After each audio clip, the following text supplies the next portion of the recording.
Hey, what's up, everyone? Welcome to the stream. What's up, This is everyone? the US Chess School with GM-elect Hans Niemann. We're very excited to welcome Hans to the dojo. If you don't know about the US Chess School, just hit exclam USCS in the chat, and you can find out a little bit more info. This is a program that's been going on for many, many years now, and is now being streamed for the first time ever. This class is being sponsored by chess.com. Shout out to chess.com. Brand new up and coming Twitch stream if you haven't checked them out yet. Twitch.tv/chess. And we're very happy to have Hans, who's been, we were just talking, has attended multiple USCS sessions when he was a youngster and is now giving back to the community and teaching a class of his own. Yeah, let me throw it to Hans. Take it away. Yeah, so I recently reached out to Greg about giving or teaching at these camps since these camps are really important for me. They're not only really instructive, and I've learned so much in these camps. The in-person ones are the ones that I really found the most value, but obviously due to the current situation, I think that it's really good that there's accessible, free, high quality training provided by the US Chess School. And that's always been really important to me. And I think the social aspect is also really great. The friends that I met at my first camp, most of them I'm still friends with today. So I think you can form really valuable friendships and meet people who you're going to know throughout chess. And so I look forward to giving this lecture. It's nice to be on the opposing side, since I like to, it's not, I've sometimes, I've been frustrated with certain teachers at the US Chess School, but now I have the power. So I look forward to having the power over all of you guys as the teacher. And, I also have the mute button, which is great. As a teacher, my teachers at the US Chess School wish they could mute me at our camps, as Greg definitely can vouch for. So the games I prepared today, I prepared 3 games. Third game is if we get time. But the first 2 games were actually from a recent tournament. And the first 2 games, the first game that I'm going to show, or this is from one tournament. This is from this online tournament. You guys may know at these ICC events that they're holding. ICC, they're running all these events on like Continental Open. However, this is sponsored by chess.com, and they were very thankful for that. But they're on ICC, and there's online events, classical time control. And I showed 1 loss, which was extremely demoralizing for me. Even though after that loss I was 2 out of 3, I considered withdrawing from the tournament, which is something I never do. In my game, I literally just my opponent crushed me so badly, and I felt just a complete lack of understanding in the entire game that it really just hurts. And for me, it's been a struggle for a lot of my career as a chess player to get over bad losses and recover mentally. However, in this event, after losing that game, I went on to win 4 games in a row, winning first place and $2,100, beating 2 very strong gyms on my way to that. So that was a big mental thing for me. And the second game that we're going to look at is my final round game. And again, the final round game, I might have won the event, but it was a very, very poorly played game. And I think it can show that even though I'm on my way to being a grandmaster, I'm a very beatable player, and there's a lot of things that I still need to improve on. So we're gonna start with this first game. I was black, so I'm gonna put it to the black perspective. And my opponent is Miguel Santos, who is a Spanish grandmaster, 2,600 FIDE, and we were playing in the 3rd round, and he was very strong. I wasn't too familiar with him as a player, but okay, the game started with e4. So I'm black, and I play e4, e5, plays knight f3, knight c6, natural play, and now he plays the Roy Lopez. And I'm sure many of you are familiar with this, with both sides of the board. However, in this position, obviously there's a choice. The 2 moves are knight f6 and an a6. And in this position, one thing that I kind of was disappointed in myself here is I can not stress enough in the opening, especially when you're playing against really strong players like 2,600 FIDE. Your opponent's opening knowledge is going to increase significantly as you improve. And I kind of got I haven't really played that much against really strong players where I've been punished in the opening. And here I went for a subpar opening that I thought I could get away with. And this is something I've been getting away with against like 2,300 FIDEs, 2,100 FIDEs. But, I really can not only stress it's just a general thing. I think sometimes I feel like I should have maybe had some flexibility. Like I could have considered playing the Berlin, but at that time, a Berlin Nudger wasn't great. But okay, so I play A6, he plays Bishop F4. And now obviously the main move is not F6. However, I played G6. And this is a move that I played in where I got my last GM norm in Charlotte. And this move is not like bad or anything. However, against a 2,600 FIDE opponent, you're going to get punished. And I didn't realize that. So number one, I was a bit too confident here in my opening repertoire, and I got punished. And I got a very rude awakening. That there were holes in my repertoire. So here, the main move that I had invested most of my studying into was C3, which is the most natural move, preparing D4. However, here he played like the third most popular move, which again, this is what top players find. This was a hole in my repertoire. Was this D4 was just a hole, and it's actually just a great move, and the computer really loves it. So obviously after E takes D4. Knight takes D4. Sorry.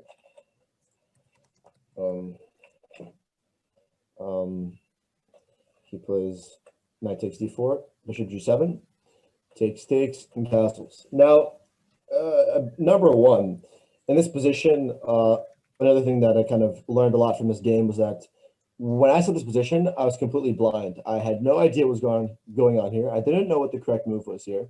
Obviously, the move, like the ideas here are pretty natural, but like again, this shows like in order for me to be able to compete with these really strong chess players, I need to develop my opening knowledge to where in this position I know my next 5 moves, I know the 3 different variations in each deviation and all these different points. And these are the things like when you're really studying and trying to improve your openings, you guys look at your openings, most of you probably think that your openings are fine. But when you really start to play these really strong players and you consistently play them and they surprise you, you get this feeling of absolutely being powerless. And in this position, and he was playing very quickly. Another thing that just completely intimidated me, he was just playing very quickly. He knew everything about the position, and it was all just so fluid, and he just crushed me. So here, it's not that difficult to find what the natural move is here. Obviously, the knight doesn't want to go to F6 because E5. So the knight E7 is the natural developing square. So then he plays rook E1. Again, he's still in his preparation, and I knew he was in preparation. And psychologically, that's very difficult to deal with. I can't really give the best advice because the thing is that this is where I think my psychology could have been better, and something that I learned a lot from this game. Something I learned from this game was that even if I'm playing a very strong opponent that is a bit intimidating, and if they're playing extremely quickly, and on top of playing extremely quickly, I'm not knowledgeable in a position where I feel like I should be knowledgeable, I should still, that's just all those signs and all those things building up. Like, okay, I need to like really take some time to figure it out. I didn't take the time, and I got kind of punished. So here I played D6, which is a mistake, and it is a mistake fundamentally for positional reasons. So I don't know really. There's a move here that punishes this idea, and obviously this is a bit premature. I should have castled, but if you're thinking in a positional sense, sorry, let me include. Well, okay, the move's not direct. Let me show it. Knight C3 castles. The move was possibility here, but there is a move here that really clamps down on what white is trying to achieve. So I'll open up the Zoom chat, and if you don't have to open the chat. They can directly send you. Okay. Yeah, they can directly send you the message. Like I have to pop out the Zoom chat, I think. Sure. And a reminder to everyone: if you want to be called on potentially, put an exclamation point at the end of your answer. Okay. So Yeah, this is where kind of I got punished. But you know, sure, you can kind of have the move, but I'd like you know, to understand like what the continuation after this and how that's going to really affect the position. Okay. I'll give it a minute, a little bit. I'm muted in Zoom, so I can just Greg talk. is, I'll let in people from the waiting room. There's some people waiting people. But my first Okay, instinct so is then- maybe e5 is unpleasant for white. Okay, I'm only seeing a few people answering, but the move is pretty natural. But I think I think it might take some more time to understand why, like the positional reasoning. It's more of a pawn structure thing. Yeah, give them a few minutes if you Yeah, I'll think. give them a few minutes. Yeah, there's no yeah. Okay, guys, so what do you think? White to play? Looking for a move to punish black? Maybe we'll flip the board here. My first instinct is like e5. Like if bishop takes e5, bishop g5 could be unpleasant, like pinning the knight to the queen and putting pressure on e7. Black might have to go f6 there, but the bishop will be kind of caught on e5. And then if de, maybe we just go either bishop g5 or bishop e3 and or even knight e4 and just start playing against the structure. So e5 is kind of my first instinct here, but not sure. Bishop g5, yeah, also very natural. Very natural move. And then black has to figure out what to do with this pin. Either they want to go like h6 or f6. I would make arrows, but if I make arrows, then they'll show up on Hans's screen and then they'll show up for the Zoom kids as well. So yeah, okay, running candidates right now are either bishop g5 or e5.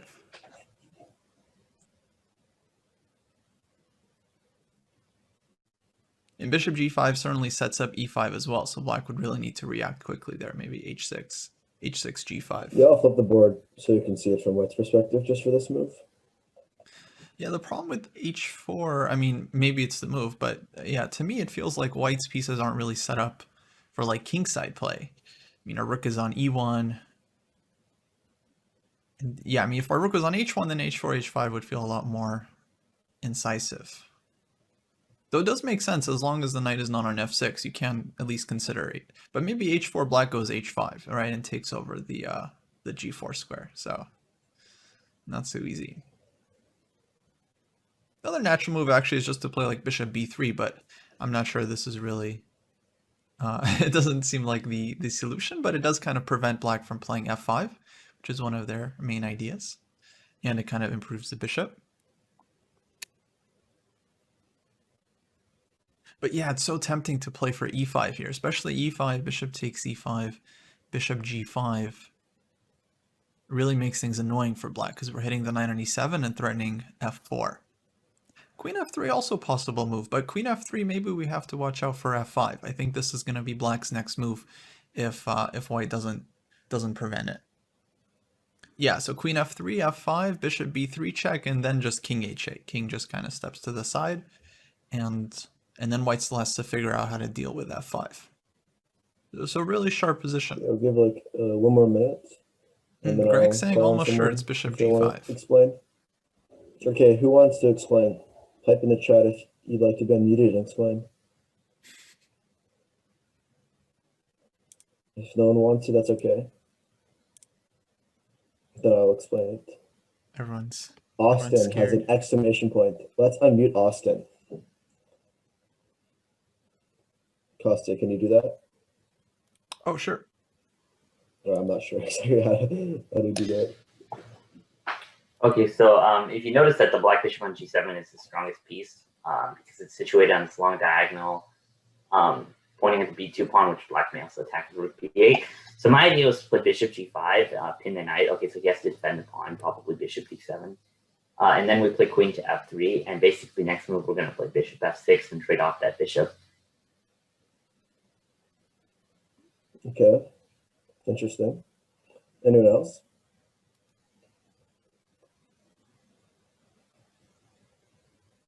Ryo wants to be unmuted. He's got exclamation point. Or Aryan. Not sure if...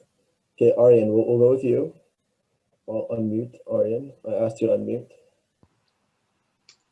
What's your explanation? bishop g5 with the threat of e5. That's it? Yeah. Okay. If you try to stop it with f6, then bishop to b3. Okay, so that's a one move threat. Okay, interesting. Let's try and think more than one move threats. We're not playing basic chess. We're playing positional advanced chess. Oh, Jason, let's unmute Jason.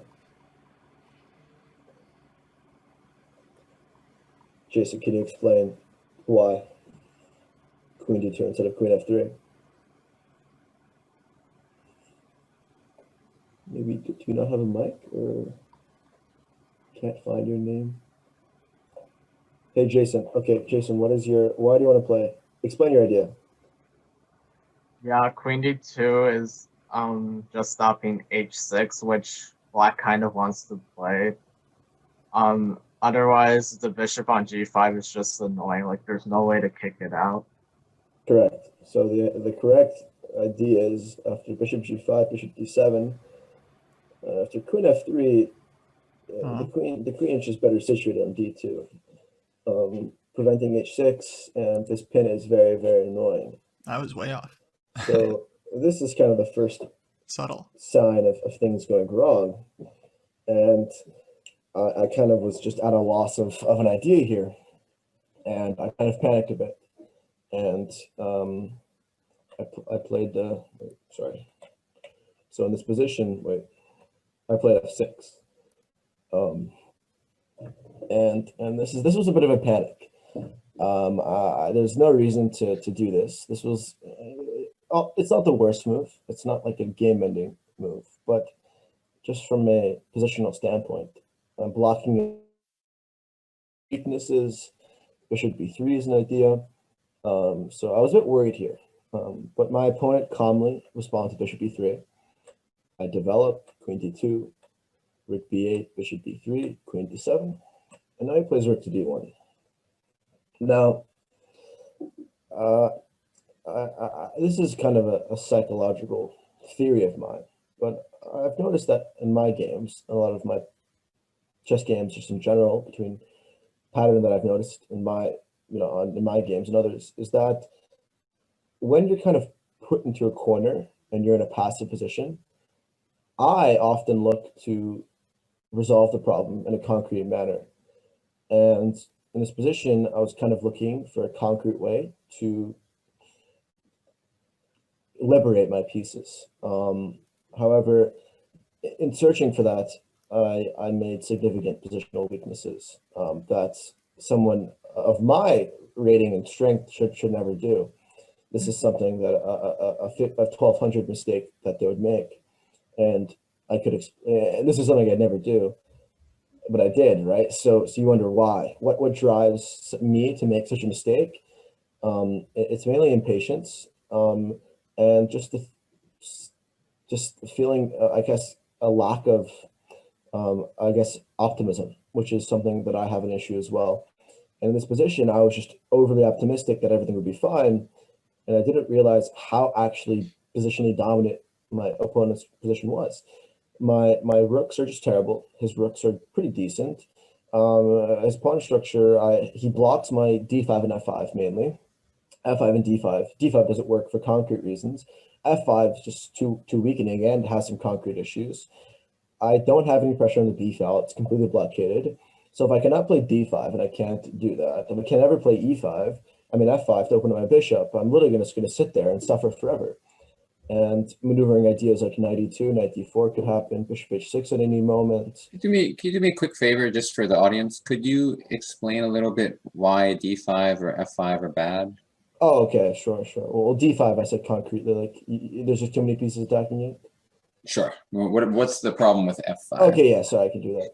It's mainly a given, but for the audience, we have the most talented kids in US chess. They don't need that explained to them. But, Well, but okay, yeah, sure, I'll explain. So it can never hurt. It can never hurt. Yeah, no. Okay, well, number one, intuitively, should be very drawn away from this move at 5. There are many ways to punish it. Just in a general thing, it's like there's not really much of a follow-up. One of the strong moves against the bishop g5, And again, let's say like takes. This pawn structure is actually very nice blockading it. Let's say takes, play knight takes. In this position, you're going to try to trade off the bishop. You also, there's just a lot of holes. There's a concrete, I guess, way to punish is if you take and go bishop g5. This looks very And now imposing. this is kind of an issue because like you want to take, there's a pin. If you move the queen out, then you take with this discovery. But I didn't even feel the need to calculate it because intuitively I just know that f5 is just not going to work. Even just bishop d4, like even just simply bishop to d4, like I don't even. The main thing is that as a playing of chess, this could be harder instead of some, but for most of you that are in the Zoom should intuitively understand that a move like f5, even like with no concrete reasoning, after bishop d4 and you're trading off the bishop and you've got all these weak squares, you just never should really open up the position without the proper backup, right?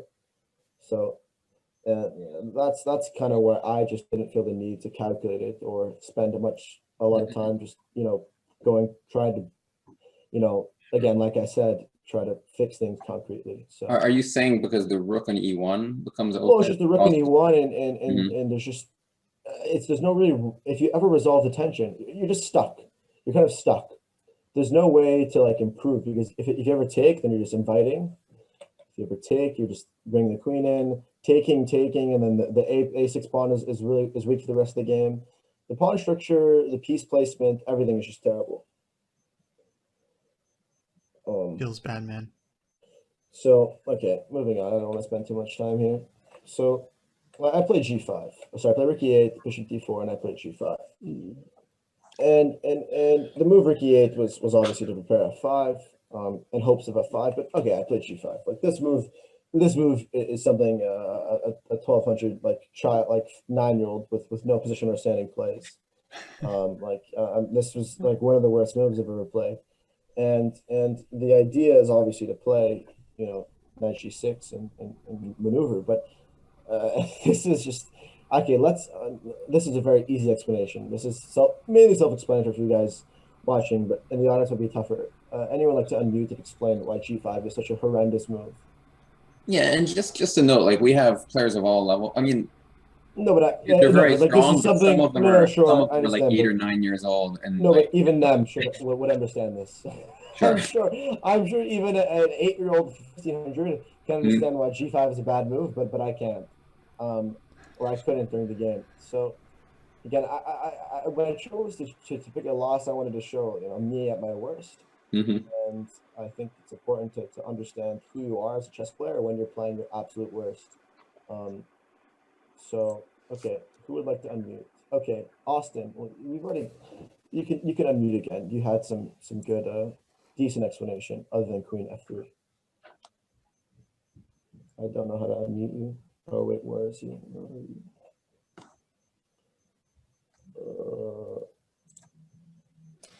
Right.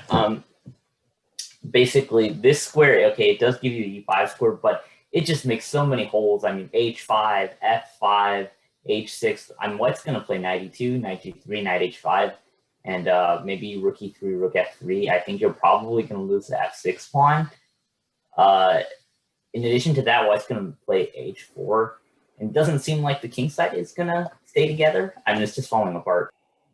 Yeah, good. Okay, so knight here, knight to g3, just simple maneuvering, and I played h4, just another absolutely horrendous move.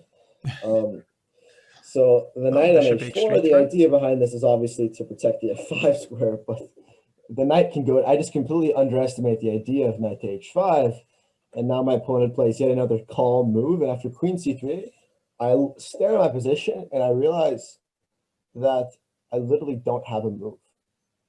I could not look at this position and find a move better than king f7.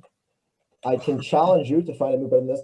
I looked, and this is the actual just best I have. There's literally nothing else I can do, and it's extremely depressing. Pin, but maybe I can never play c5 because if bishop takes c5 and there's a pin. I never play f5. I'm just going to lose this pawn. If the rook comes to f8, bishop b6, queen e6, queen c6. It's just all absolutely terrible. So you can tell by king f7 I'm getting pretty desperate. And I haven't, okay, oh, sorry, this is a good point. This is a good question. This is something I calculated during the game. So why does this not work? What does black have here? I mean, white have here. This was something I was hopeful, but then I got shut down because he has a nice way to liquidate things here. Takes an f3.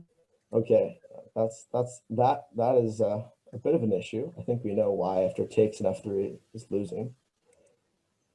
Maybe I'm sure you guys do Puzzle Rush, 300 rated puzzles. I'm sure you guys have done those. Oh, queen c4, queen f1. Okay, Oh, nice. I'll point it out. Takes. Just checkmate next move. F3, queen g2, 45 in survival. Well, oh wait, knight f3 check. My Puzzle Rush in 5 minutes was 86. So you guys can't impress me with that. Yeah, knight f5. Let's just trade every single piece off. Knight f5. Okay, I got it. I got one. It's very sad. If I take, Nice. takes, there's just not enough left. Takes, just takes. There's nothing. Don't have enough power. F takes, this hangs.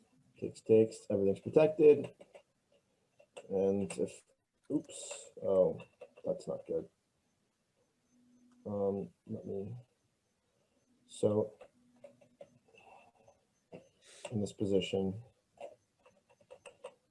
knight f5, let's say I take here, takes, rook e1, f3. It's not dead lost, but it's pretty bad. Bishop retreats to f2, my bishop's terrible. Well, okay, there's bishop f6 here, bishop takes f6. It's very, very bad. There's just no hope here. Down in exchange, king's wide open, game's over. There's just nothing. I tried to make like an idea like c5 possible, and in the hopes of maybe something like takes here, queen e4, but even here, queen c4 just shuts everything down. There's just no way I can form any sort of threatening counterplay with a bishop on g7 blocked in by this pawn structure. So that was a bit sad. So I was forced to play king f7, which now walks into bishop a4. And after bishop a4, I'm like, I could feel the pain in this position. This was one of the all-time worst positions I've gotten, and I'm already on move 20. Okay, it's not that bad. Maybe 20 moves is not. But in 20 moves, I committed so many sins, positional sins and atrocities to get myself in such a beautifully, absolutely soul-crushing position. This bishop and queen are amazing to completely dominate the bishop. This pin is unstoppable. The knight's coming to h5, but at h4 it looks a bit good, but it's just a showpiece. So I'm forced to play rook to b5. Takes, and now f3.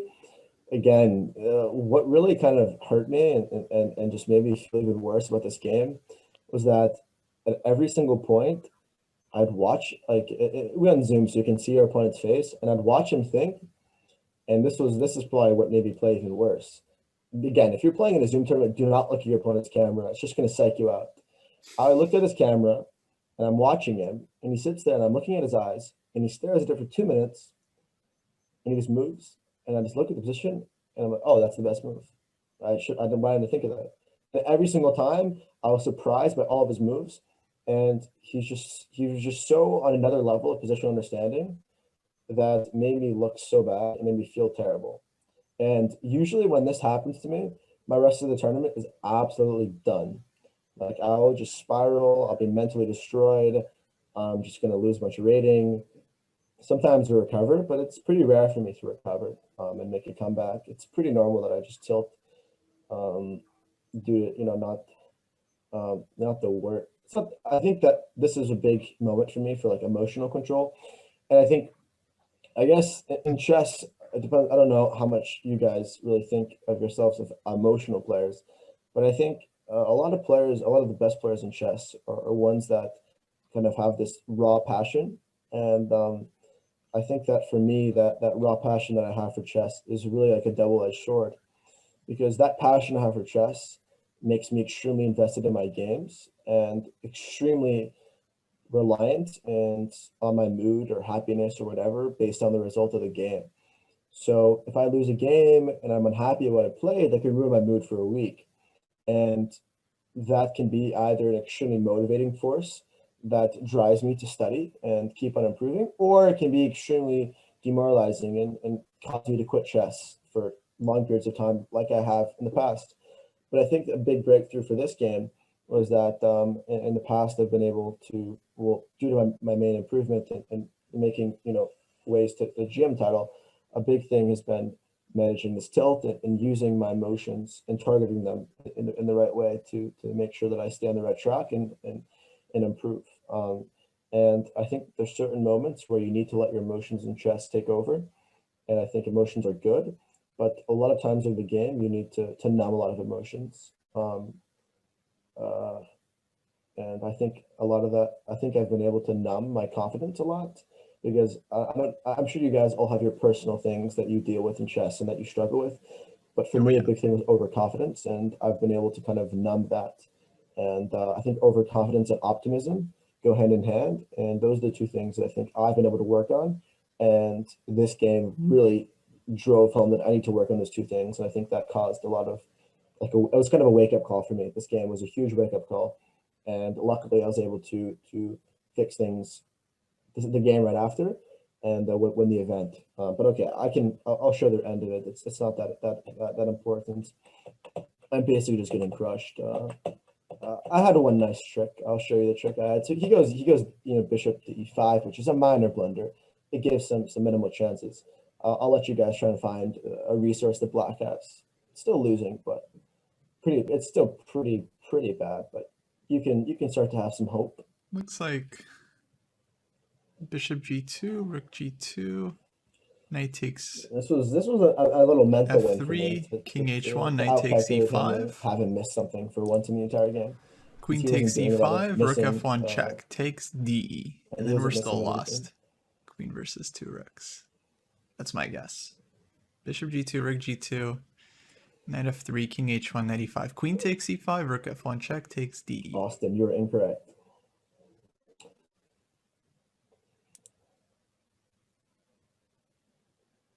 Hey Axel Rose, thanks for following.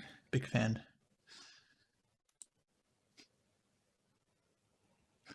What else can we do? Ryle, your variation isn't long enough.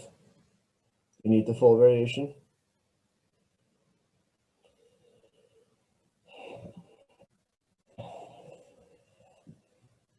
This is, if you've done some Puzzle Rush, you might, again, chess.com has a great feature, Puzzle Rush, which you can get with a premium diamond or platinum membership. So I'd recommend getting that, as the stream is sponsored by chess.com. Beautiful.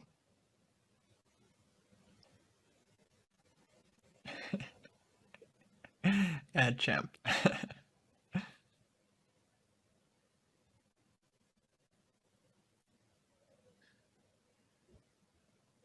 Okay, that is correct, Ryo. That is correct. That is correct. Okay, it looks like Andy has found it as well.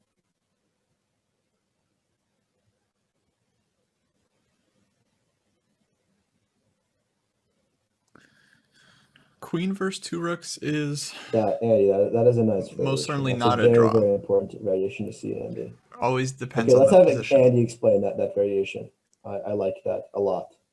Okay, I'll request to unmute you.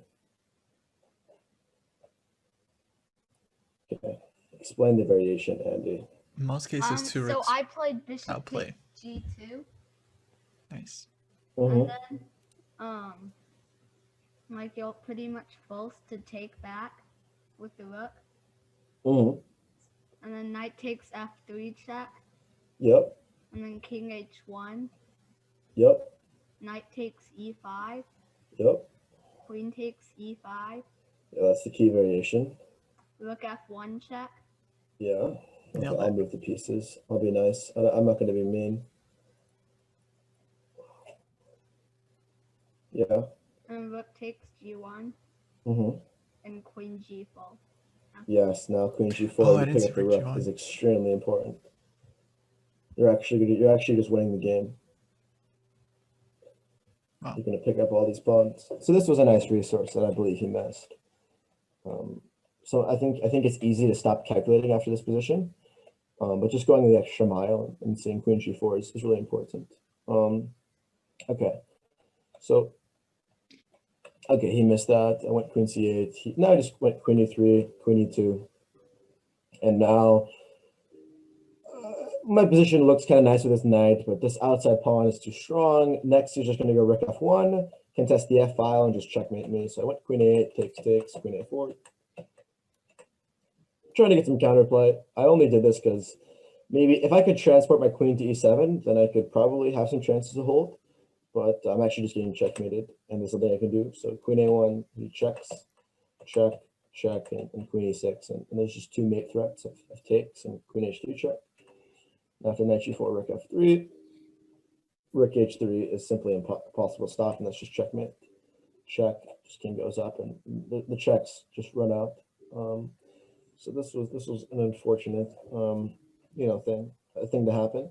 But I got my hopes a bit up after he made this mistake, missing knight takes e5. But it was still, his one mistake couldn't make up for my consistent blundering for the entire game and playing just absolutely positionally ferocious, terrible moves. Hey Hans, can I ask a quick question about that queen Sure. takes e5 position? What if white just goes rook f1 and goes for the two rooks versus queen position? Well, yeah, well, that would just be ideal, right? That's kind of something you're looking forward to. You wouldn't mind that at all because the king's just too open. Oh, because you feel like black would have good chances here? Yeah. So this is something I was going to touch on later, but like let's say rook here. The key thing is if h6 you check and there's perpetual, Gotcha. and then I think it's probably still winning and very technically, but I think it's very difficult to win. Like even after queen d4, you're struggling to push this pawn. I think it's going to be very difficult to push this pawn and prevent, like once this e4 pawn falls, if you can hold it. So number one, in order to win this game, you have to hold the e4 pawn and push the a pawn, which that coordination is just not happening. And if you lose the e4 pawn, you have to combat checks and push the a pawn. Pretty difficult to do. Gotcha. Especially giving the 2-on-1. So once he's pawn advanced, this king's going to get even weaker. Thank you for mentioning that. I would have my notes on here, but they're all on ChessBase. Anyways, okay, so so the end of the game is not that important. So let's go to the next game. So okay, I'm going to summarize kind of what I learned from this. So I think this was a great wake-up call for me in multiple ways. Number one, I can play some really, really bad chess under the wrong circumstances. And I know what those circumstances are now, and I know how to stop that chain reaction from happening. Number two, I need to raise my opening repertoire to 26, 2700 FIDE level in order to achieve the results I want to achieve. Number three, I think it's fine for me to want to withdraw out of a tournament after losing a game like this, but I decided against it. But I feel like the way to fix this problem to being upset is just to never lose like this again. So that's my plan. My plan is just never lose a game again like this, at least, and I won't feel that feeling ever again. So that's how I solve it. That's my way of doing things. Just my answer is just don't lose again. So we'll see how that goes. Okay, so to the next game. This was in the same tournament, and it was in the last round, and had the white pieces. So I guess I could also touch on the opening preparation aspect of this. For those of you who have played, I know some of you, I recognize some of the names, have played in the events.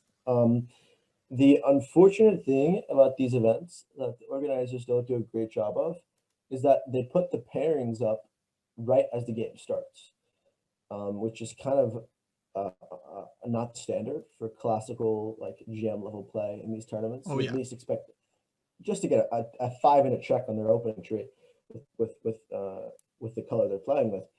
But in this game, I was leading with a half point lead, and I knew who I was going to play, so I was able to invest some time into opening preparation.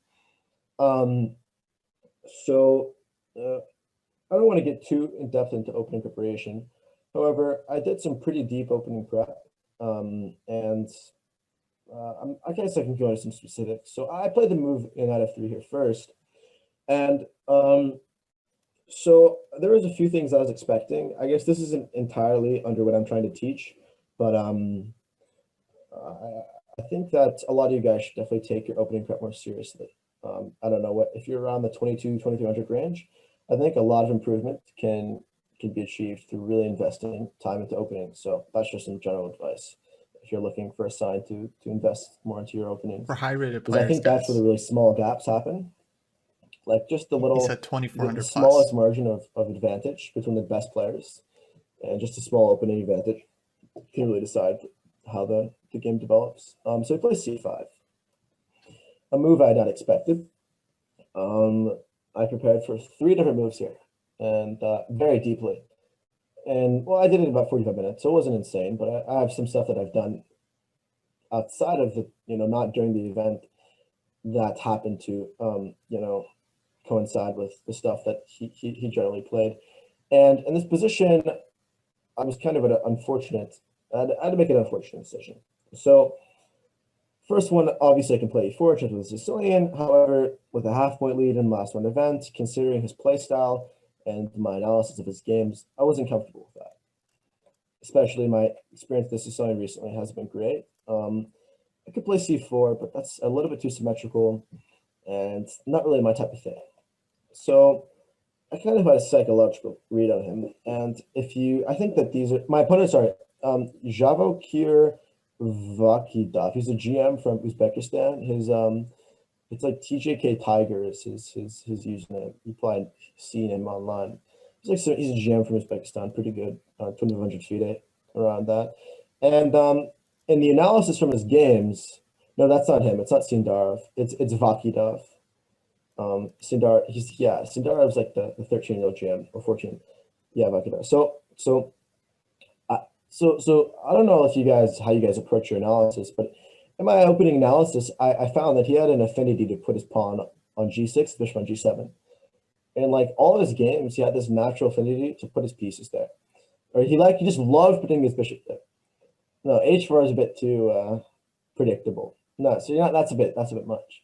But I noticed he likes to play g6 against his Sicilian ideas. He likes to play g6 on move 1 against f3. Against d4, he plays g6 sometimes. I looked at his chess.com profile. He loves to play g6. I looked at his brother's chess.com profile. He normally plays g6.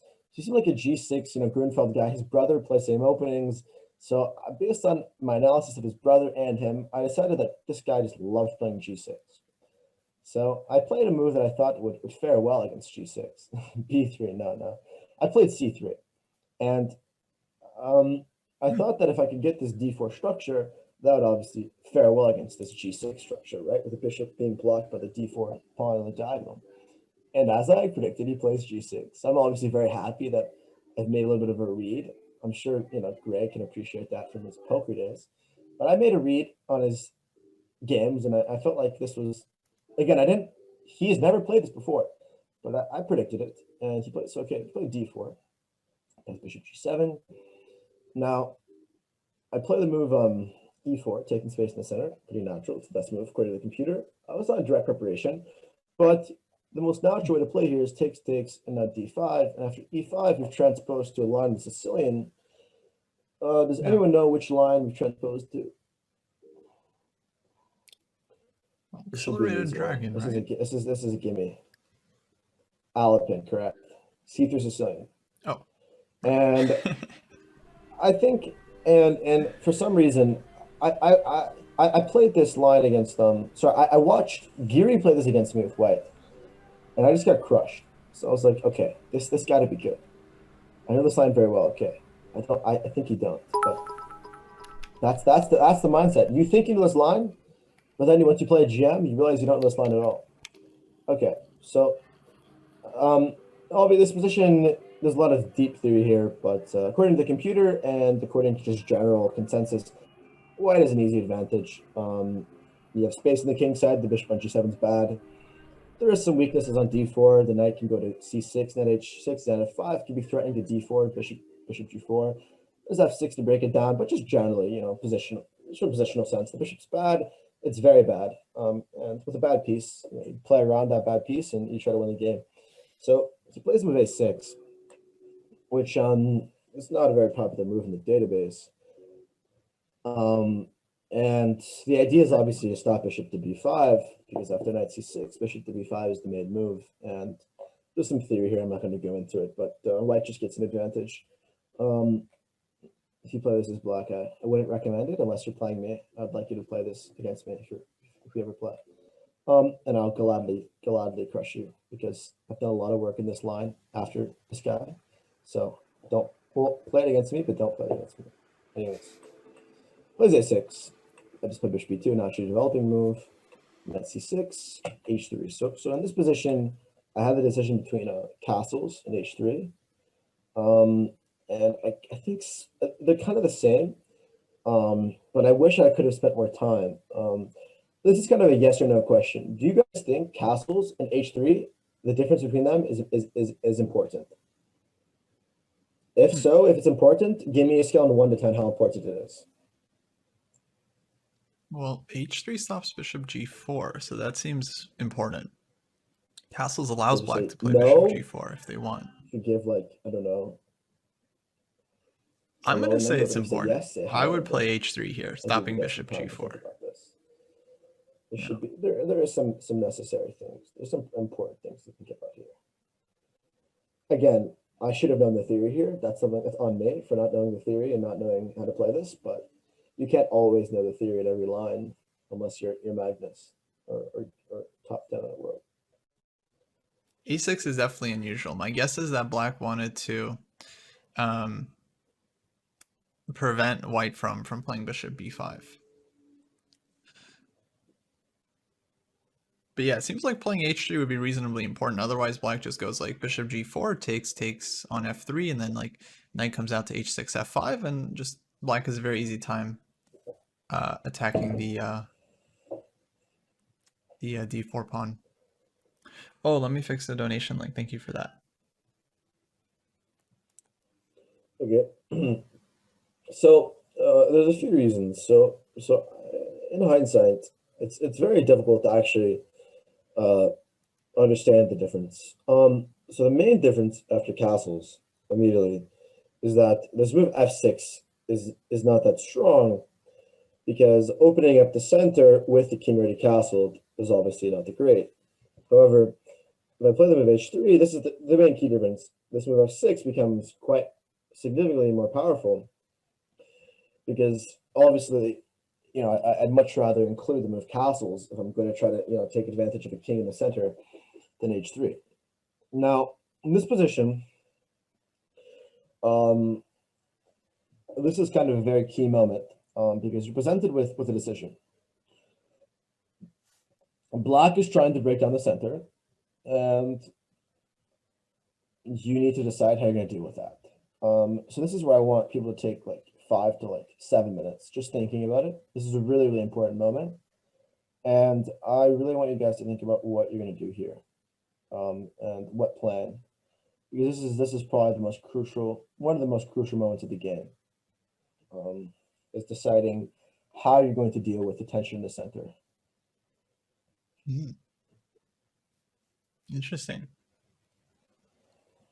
It's a mix of calculation and evaluation, as always. Oh, f6 is play. My board's not updated. Sorry, guys. Okay, white to play after f6.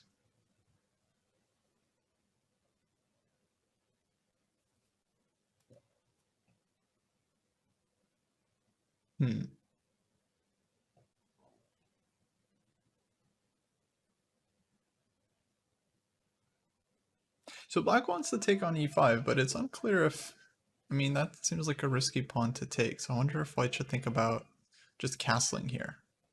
Just allowing black to take, like castles, take, knight e5, take, and then playing for compensation there.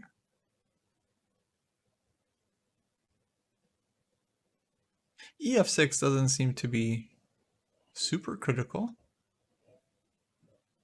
Probably black goes ef6 there and knight g7. Well, who knows? Maybe ef6 is possible. I'm honestly not sure. Tough decision. My instinct is to castle. There's just some more things I want to talk about at the end. Well, e6 certainly a move, but after bishop takes e6, it's not clear what the compensation is. Black just develops and grabs a pawn. Knight c3 seems possible too. Yeah, bishop f4, definitely a move. So knight c3. Maybe black takes, goes e6 or something. Not really sure.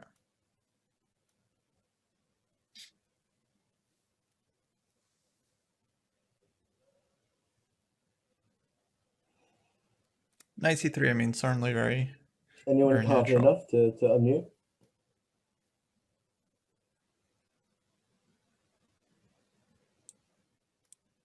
No one. Wow.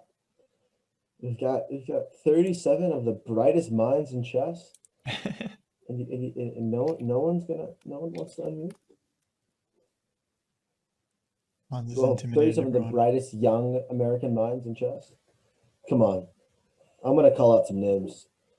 I'm gonna call some people out. Who do I want to call out? Let's see. I'm gonna put people on the spot. Make sure you guys are paying attention. Let's see. Who do I recognize? Alexander Wong. He was my partner. Okay, Alexander, what do you want to play here? I think I would play bishop f4. Okay, why do you want to play bishop f4? Because, okay, first of all, I don't want to take on f6 because then his knight will just get out with a free tempo.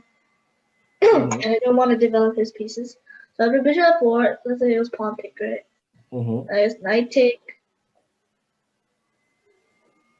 Mm-hmm. knight take, and then here, I mean, pawn take or bishop. I Good, guess yeah, pawn correct. take. Well, pawn takes, So, you and then here, don't want to trade this bishop. The bishop's bad, right? Stuck in here. yeah. So I guess now I guess maybe what would you play? I guess maybe Okay, but the main thing to conclude is, okay, the bishop's pretty closed, right? D5 is a bit loose. If you can maintain the e5 pawn, then this bishop will be bad.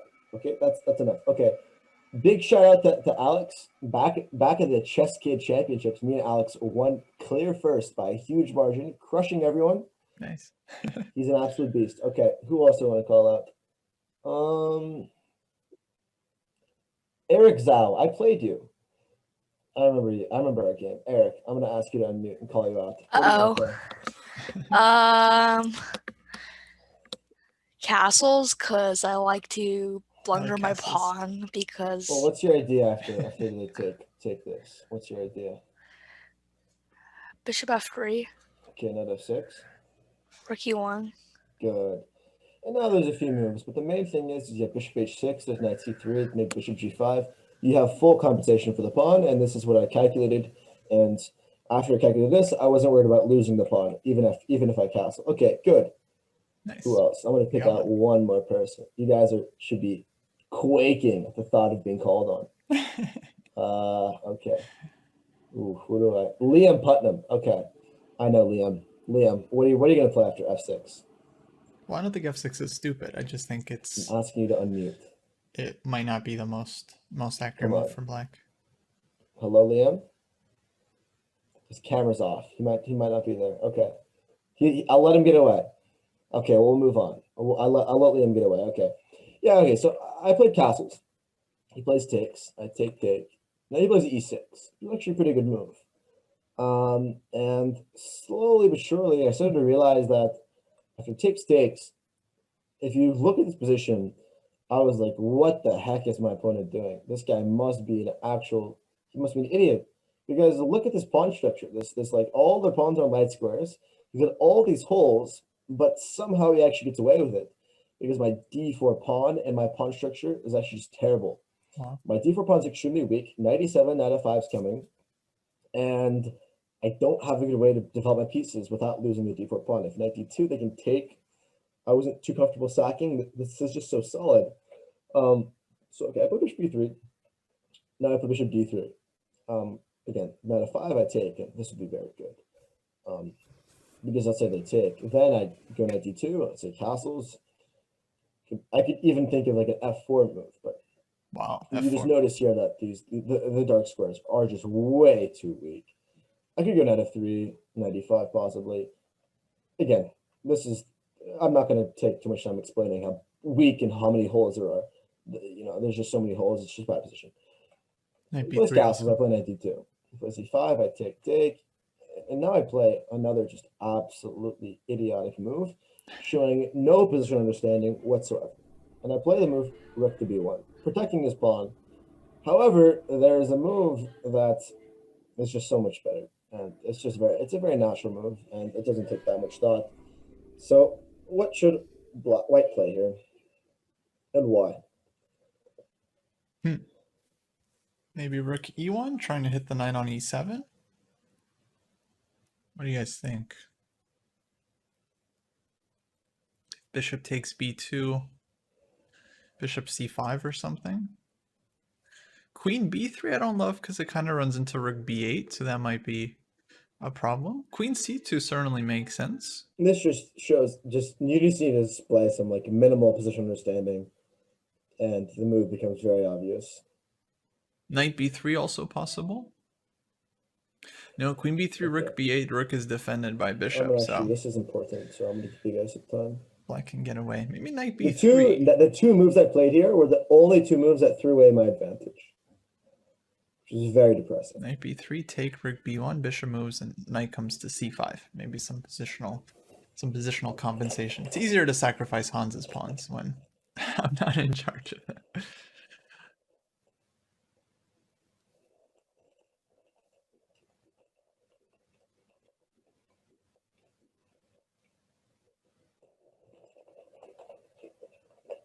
Yeah, I'm not sure.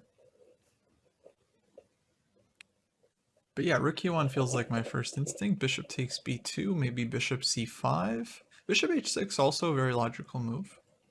But black will go on bishop h6 either rook f7 or rook e8, maybe rook f7. And then I guess we still need some follow-up in terms of the b2 pawn.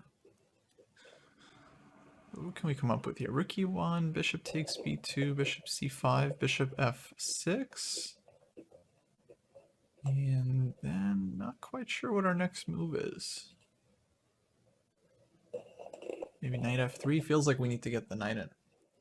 Well, Levy, I mean, to me it feels like black is worse because of all the weaknesses. I mean, kingside has already been weakened, and black has this c-pawn on an open file. White can just always go rook c1. So, to me it feels like black is they certainly have their share of weaknesses here. Yeah, dark square weaknesses. Queen c2 feels extremely natural. Knight b3 again also possible. Just trying to get the knight into c5 very quickly. That's the only thing, is that this knight on d2 isn't really doing anything yet for white.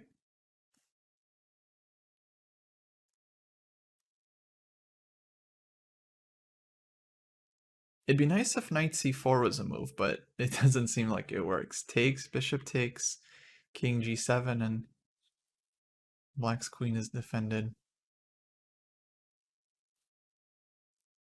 Riemann says they're scared of knight f3 if you move your queen and rook takes f3. Well, then don't move your queen if you play knight f3. You know, you can go knight f3 and then put the knight on g5, maybe put the knight on d4. b3 I was wondering, but I'm not sure if we're getting enough compensation after takes, queen takes a1. To me, that's it's some compensation for sure, but to me it's unclear that we have enough there. Black will play rook f7 and defend the dark squares. So knight f3, maybe bishop takes b2, rook b1, bishop goes back to f6. And we'd play like knight d4 there, right? Or bishop d4. Can't you sack the rook here? It's definitely an idea, guys, like something like either b3 or b4. Bishop takes a1, queen takes a1. But is it enough? I mean, are we just YOLOing it up? Or are we actually getting some real play? Because black will play rook f7, black will play bishop f5, and kind of start trading off.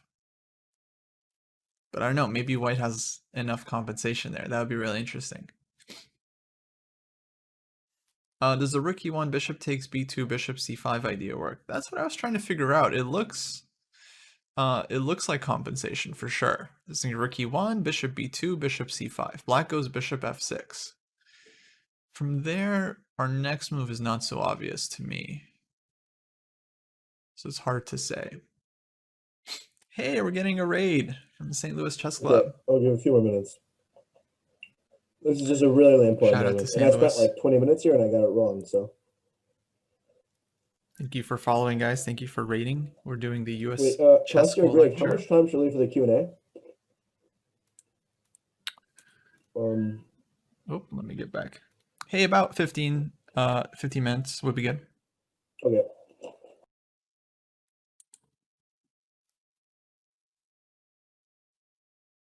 Yeah, really critical decision here.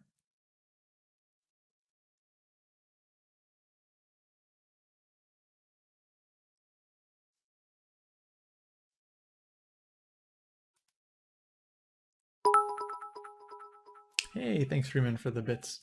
Mickey Dead Guy says, well, you can't give away B2 pawn. Maybe you can. Maybe you can. I mean, pawns are I'm just gonna one continue. So the best factor, move is right? knight f3. Knight f3, wow. The reason why it's the best move is that you're not worried about this pawn. If you go here, rook b1, let's say bishop f6, you go bishop c5. You're down a pawn, but after rook to e1, the pawn structure is up a pawn, but these are terrible pawns, completely dominated.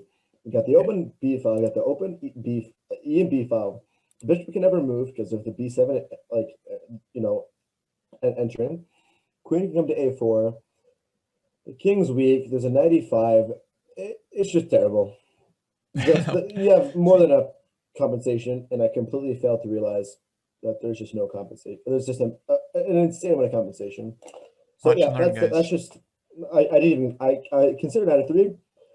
Like, okay, takes bishop f6, and again, I looked at this position, I calculated this position, but I didn't spend enough time on it.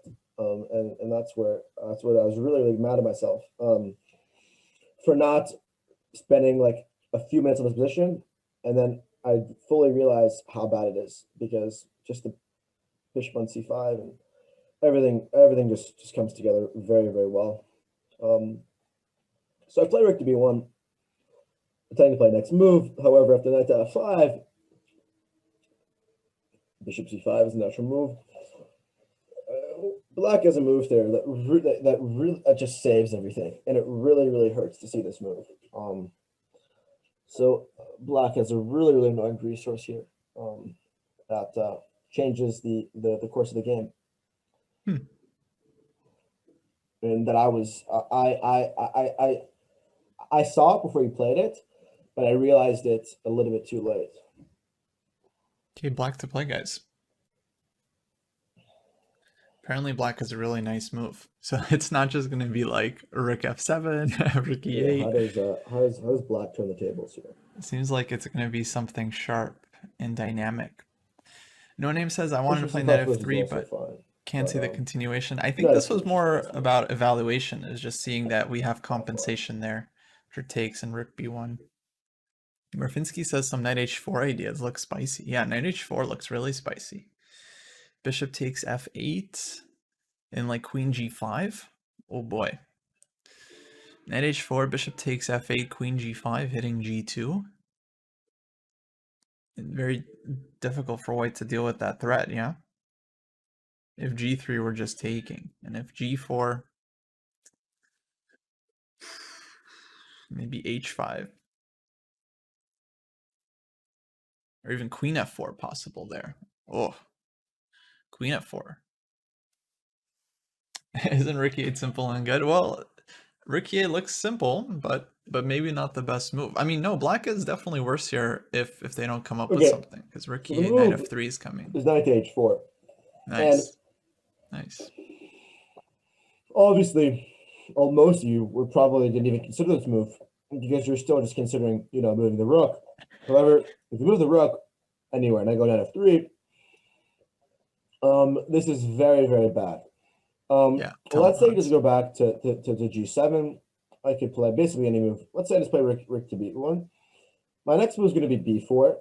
And after I go b4, I can go a4, a5. I'm going to lock this a6 weakness. My bishop is dominant on c5. This bishop has no mobility. I can go knight e5. I can consider kicking the knight with g4 if it doesn't have.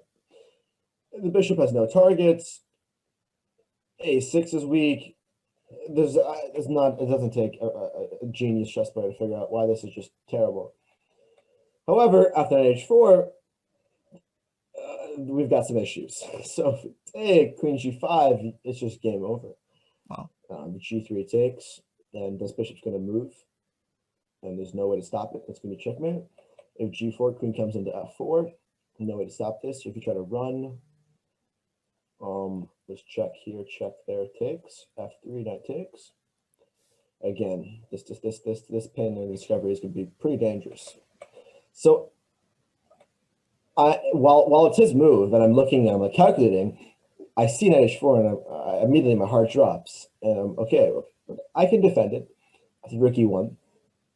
And the funny thing is, I actually still have an advantage. I still have a it's still about 0.4 from it. And queen g5 here isn't actually good. I have to move bishop to f1, and luckily I stabilize everything. And bishop h3, I have rook takes e5, takes. Computer gives a technically winning advantage for white here, but for humans it's difficult considering the open king and possibly double. Can't double now, but just the idea. King's pretty open. Could be some tricks. So that was a nice resource. So he has to play bishop to d6, but after takes, he's traded off the dark squared bishops, which is good, which is good, and because now this knight on this knight on h4 bishop actually work really well together, because there's so many different sacrificial ideas with knight takes, bishop takes. The queen can come in. There's a lot of sacrificial ideas, and this bishop on my dark bishop was good for protecting. So I played queen e2, which is a mistake. The correct move was rook to e3, and then queen e2, so I could triple on the e file. But queen e2 first leaves my queen open to some attacks. After queen f6, I play f3. Again, another move that someone of my rating should never play, weakening all of these squares. Opening up the f4 square, possibly the g3 square. Absolutely horrendous, disgusting move played by yours truly. And this really just shows that mistakes happen, and these positional mistakes happen. And sometimes when you improve a lot in chess, you forget the basics, to not play moves like f3. As Ben Feingold says, never play f3.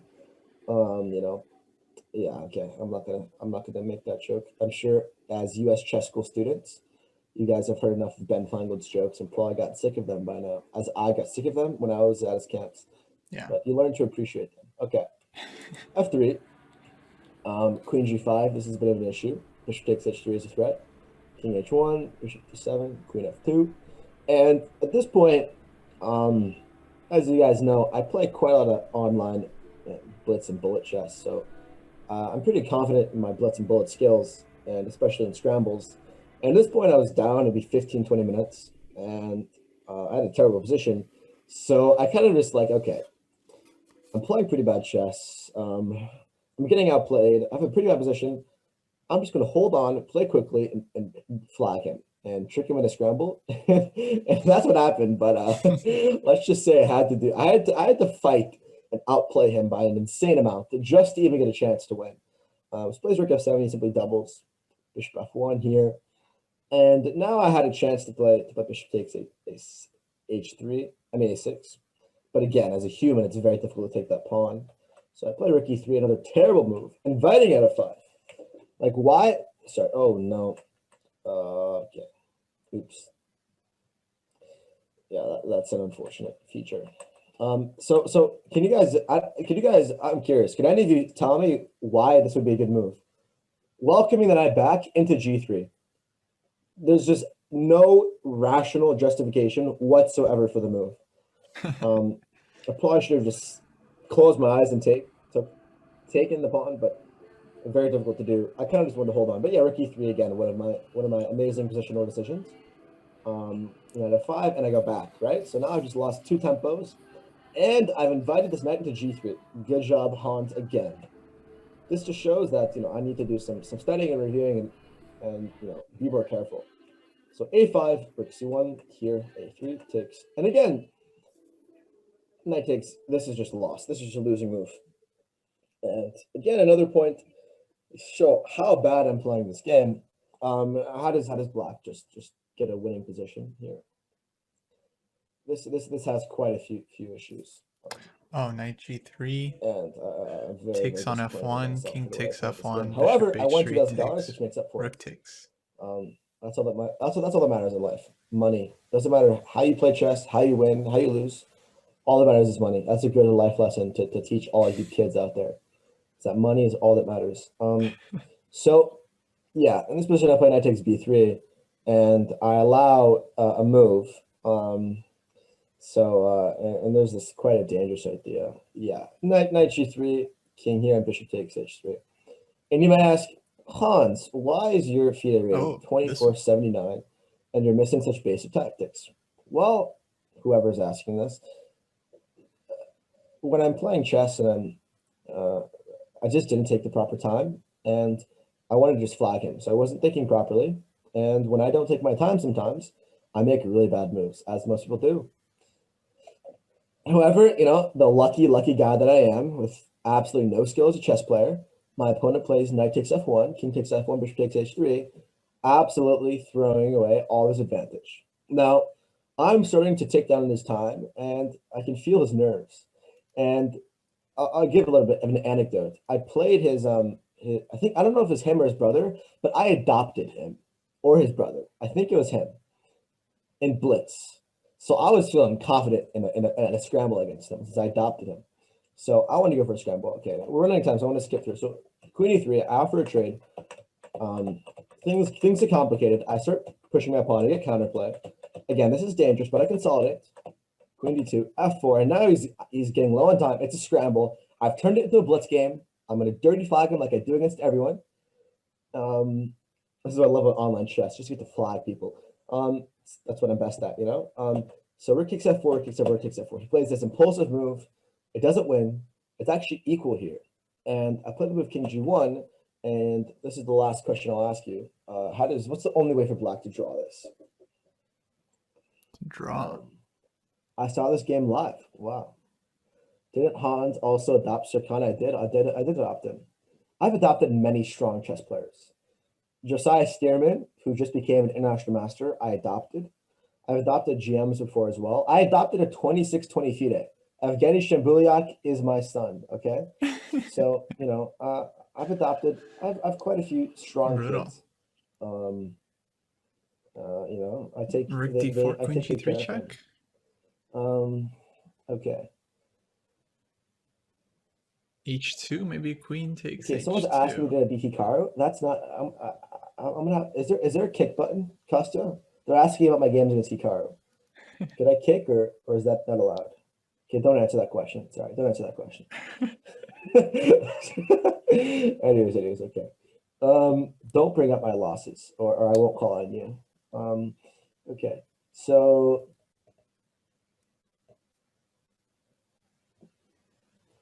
Okay. Queen h6. Okay, so none of you guys are saying the move. I'm waiting for it. Rook f3. No. Okay. I want to do here. So the move is here, and I'm actually just forced to take a perpetual here. Oh wow. Perpetual is forced, unfortunately. And obviously, if take, there's check. And that pawn is not going to be stopped. Wow. So, however, Christmas came early, and in a $2,000 chess game, he played the move g3. Now, how does white win?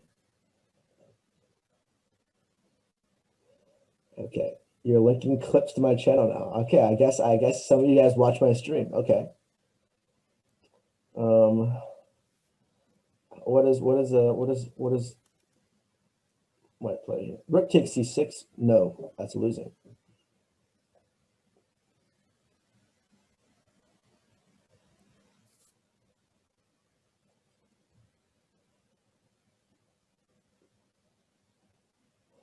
Okay. Looks really scary. I'm just gonna say it because I want you guys to. I want to answer some questions. Rook c3 is the issue, and Rook c3. you can't really go queen g6 to protect it, or rook g4 because this pawn's gonna hang.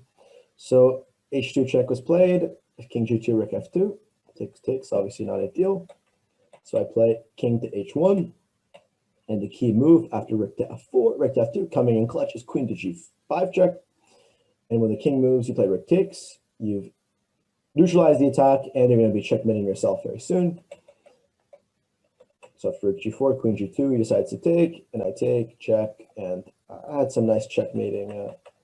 I checkmated pretty. I converted this. Hey, I'm thanks for the winning raid, by Benjamin quite Buck. a lot. I could take the queen, but I ended up checkmating it. So I won the game. We all know that this was a pretty terrible display of my chess abilities. However, you know, at this point, when I normally have very good tournaments, I'm really like, oh my God, I'm such a good chess player. I won this. I'm so good. I'm so good. But this was kind of different. Like, I was just so appalled by my play that the only thing that could make me happy was the money that I won. Otherwise, you know, it would just be very sad and depressing. But I won money, so that's all that matters. Again, as I said. So yeah, the main thing from this game is that number one, theoretical knowledge not on par. This is the same thing as the first game, and something that I learned. The second thing was that my positional understanding, as good as I think it is, I need to improve it a lot. Number three, my time management was just bad, and I think a big thing that a lot of people can work on is that you may spend 40 minutes on a move, but you need to be spending 40 minutes in the right direction. And I was actually low on time this game, and I didn't spend any of my time actually evaluating the key moments, which were, as you mentioned, this initial after f6. And, you know, I guess something you can also learn is, if you preparation that I mentioned earlier, if you're preparing against an opponent and you notice a pattern or something they like to do, or a weakness, like I noticed my opponent's weakness was playing, you know, fianchettoing Lord Bishop, you can exploit that. Another thing is, maybe if you think your opponent's bad at blitz, or you can, you know, I kind of realized that I just had to hold on, and that kind of motivated me. Even though it's a bad position, I knew, okay, if I hold on for long enough and I'm not dead lost, I have confidence to outplay him in a blitz or whatever format, just because of my dirty swindling skills. Okay, so I'll take some questions now. I don't know how that works, but I guess you can just unmute it. Yeah, no, thanks, Hans. First off, great lecture. Very, very interesting games, and hopefully instructive to everyone to hear about how to deal with like tilt and managing your emotions. Yeah, basically the students can post some questions in the group chat. Please don't spam. When will I get 3,200? Well, I'm at about 3,170 bullets, but I'll make some progress. Maybe I'll place tonight. Let's see who's online. Oh wow, Farming Cronky. Yeah, this guy really likes my stream. Okay, he is quite the loyal avid viewer. Okay, who's next? I think that I can provide some good questions. Some good insight, since you guys are, you know, young, developing chess players, and I've been through a lot of things that you guys are probably dealing with, even though I'm still 17.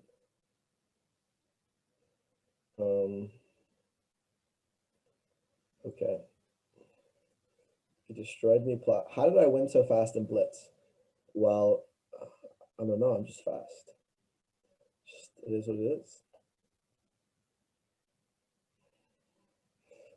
Kostya, instead of asking me questions, all my past opponents are just reminiscing about our games. They're not even interested.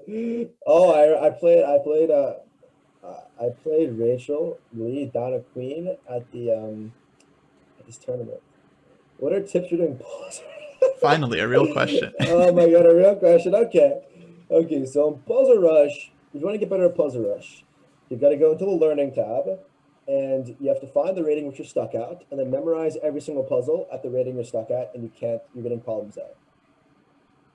So let's say you're getting like problems wrong at 2,500, go to 2,500 at Learning and memorize all the puzzles, do it for 10 hours a day, and you'll get a higher score.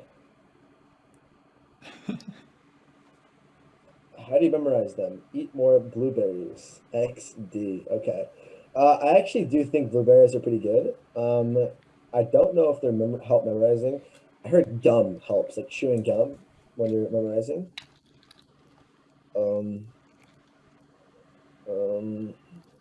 Okay. Hans, I got a question. When you said earlier you said you had to work on your opening repertoire, what does that entail? Is that just you in ChessBase looking at databases, engines? Yeah. So it's just me in ChessBase. Yeah, spending like Like over the past like month, I've been after this loss, I've been spending like 6 hours in chess base every day. Oh wow. So that's something I've been very focused on improving. And how do you review the lines? Do you like use like training mode or go back Oh and no no forth? no no no! This is I'm lucky just to have very good memorization abilities. So I just see it and I remember it.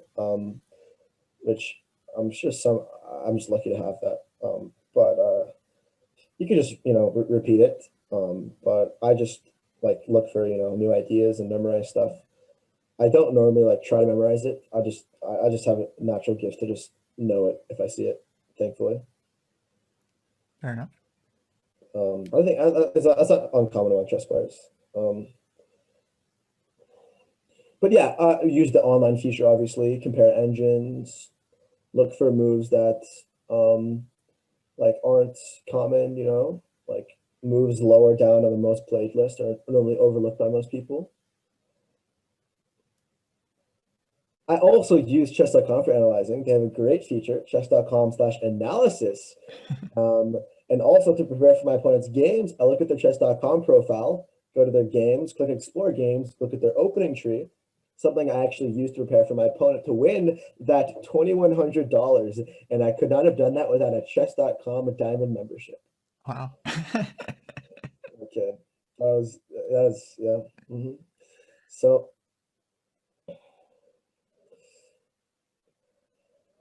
Let's see, guys. Yeah, we have a couple minutes for more questions. If there are any good questions in Twitch chat, yeah, I think Hans will see I've them chat as well. open. Yeah, I've chat open. Nice. As how much should an 1800s rely on tactics? 1800s should maybe look at some more positional stuff if that's where you're lacking, especially if you're an online player.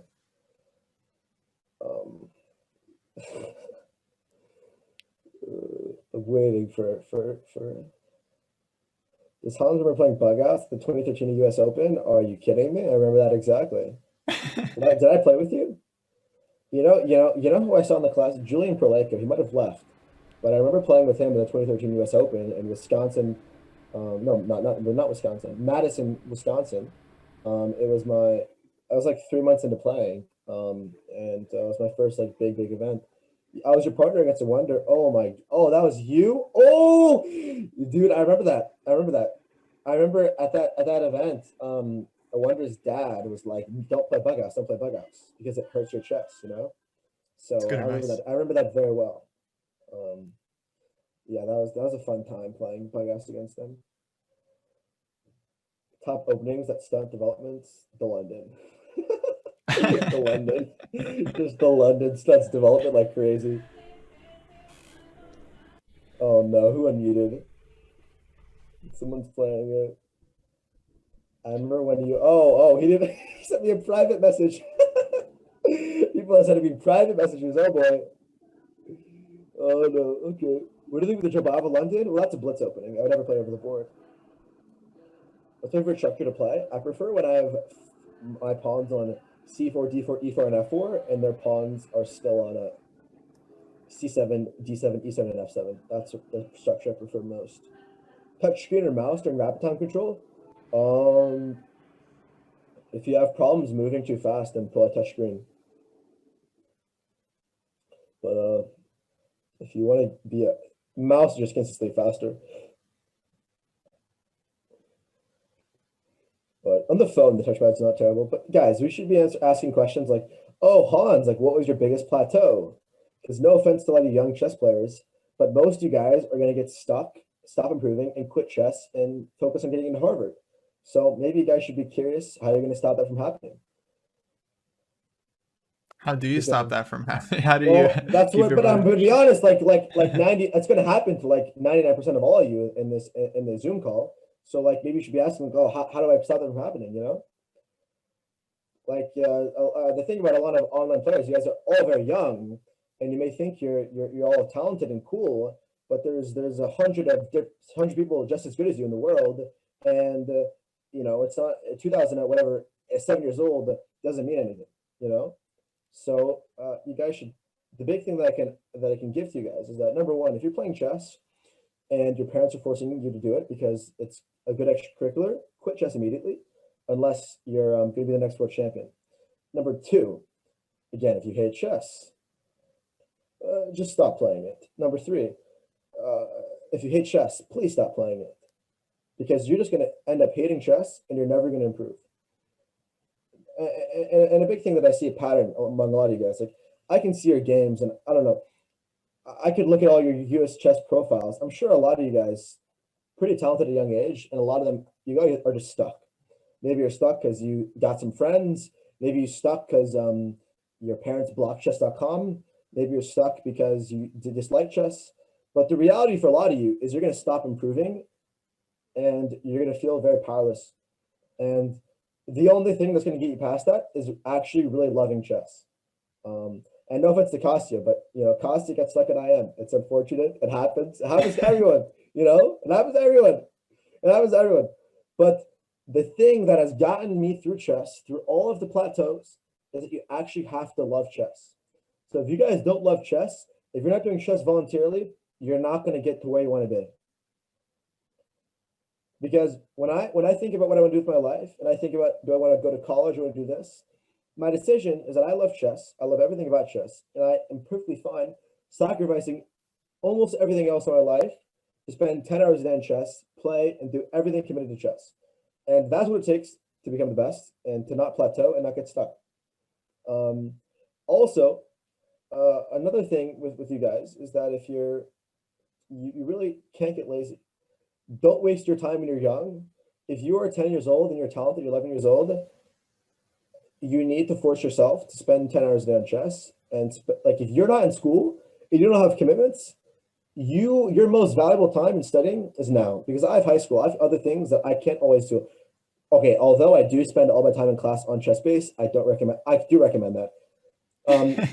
I do recommend that. Let me rephrase.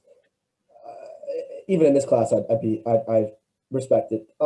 So the thing is that right now you have the most valuable time of your life, and if you're not spending every single hour of every single day on chess, you can't be happy. You can't be like happy with just getting good enough to put that on to get into Harvard. And if you guys are unmotivated because you can't play, there's events on ICC, there's events on chess.com, there's events all over the place. Even just playing Blitz online to maintain the passion. Don't tell the parents, no. I want, for example, if you guys are lazy, I'm gonna have to talk to your parents and tell them to like take away whatever you care about, so they force you to play chess for 10 hours a day. However, then you might kind of hate chess, and that's going against my advice. However, you need to realize that chess is such a beautiful game, and to give you so much in life if you just really commit to it. So that's my thing to all you 9-year-olds who are spamming random stuff in the chat and aren't even listening. I'm going to be honest, most of you guys are not going to improve for the next 3 years. You're going to get stuck at 2,200. Even if that, you're going to start hating chess because your parents force you. And then you're just going to go to Harvard or whatever school, become a doctor. And you're like looking back in your life and like, wow, like I was so good at chess, but like I didn't take it seriously when I was 9 or 10, That's my advice. I think that's good advice. I mean, yeah, all the kids in the class, you guys are so young, and now's the time to just take advantage. Yeah, most of them are going to be nobodies in 2 years, but unfortunately, that's how it goes. I want you guys. Well, it's the truth. Like you guys in the chess world, as soon as you start to get old, your relevance and people caring about you is decreasing rapidly. So you have to improve when you're young. You have to do it when you're young, and you have to put in the hours when you're young, and you have to have the maturity and the commitment at a very young age to really, really invest. Anyways, cool. Well, we got to wrap it up here, Hans. But thanks so much for the class. This was really excellent. Obviously, if you guys want to follow Hans on Twitch, I'll post the link in the chat. And yeah, are you playing any more tournaments, Hans? Anything coming up for you? Yeah, I'm playing this weekend at this online event, and then I'll be playing at this Texas State Championship, which is FIDE rated, November 26th, 29th. After that, I'll be playing in the online World Youth event, U18. I expect to see some of you in the lower sections. I think I saw some names. This is an online World Youth. I expect to see some of you guys there, and bring home a medal for US. And then I'm playing North American Youth. Hopefully we'll get the 2,400 rating and become a GM officially. Okay, actually, let me answer one more question. Hans, how come you rage so much on stream? Well, the reason I rage is that I'm very mentally and emotionally invested in chess, and I think it's a good thing to rage because that inner rage and that inner raw emotion is what drives me to become a better player. So without that, I'd be nothing. So I think it's good. I don't. I think people stigmatize being upset, but I think it's completely fine. If I wasn't streaming, I'd do worse things. Anyways, okay. Thank you guys for watching. Thank you guys for coming. Thanks for having me, Kostya and Greg, for organizing it. This was fun. Absolutely. Thanks so much, Hans. I'm gonna end the meeting now. We'll catch you guys later. Actually, Hans, are you continuing to stream? No, I'm not streaming right now. Actually, I ended before it started. But I'm actually just gonna go study some chess. So Sounds good. All right. Take care, everyone. Have a good one. yeah, bye. All right, guys. Yeah, that was it. That was the class with Hans. Hopefully you guys enjoyed it. If you missed it, the VOD will be available after the stream is done, and also we're gonna put up the class on YouTube as well. Thanks again for watching, everyone. Thanks so much to chess.com again for sponsoring this class and their support of the US Chess School. Once again, if you guys want to support the US Chess School, you can visit the website. There's a donation link there. You can also apply to join. And yeah, let's raid someone. Actually, speaking of Ben Feingold, maybe we'll go raid GM Benjamin Feingold. This was a lot of fun, guys. The next USCS class will be with Super GM Sam Shanklin. That's coming up this Tuesday, I believe 5:30 p.m. Eastern. That's going to be on this channel and going to be really, really fun. So hope to see you guys there. All right, take care, folks. Have a good weekend.